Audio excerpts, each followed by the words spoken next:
Now, I had this bedding store, and they sold $2,000 to $3,000 beds, and they had a Manchester section they sold nothing of.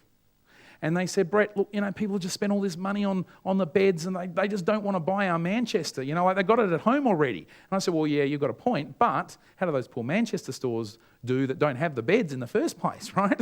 And also, maybe it's not what you're doing, maybe it's the way you're doing it. Maybe we just apply a different technique. So we went about looking at developing a Manchester checklist.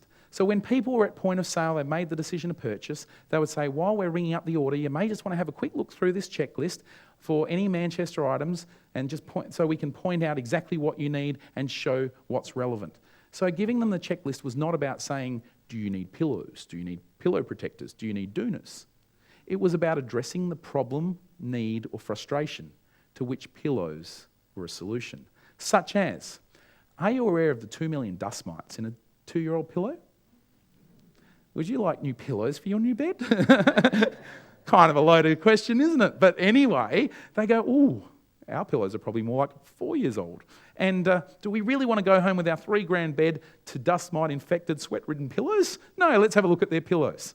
And just through doing this kind of an approach, it's amazing the growth you can have. And in case of Manchester, they just went through the roof once they started applying this technique.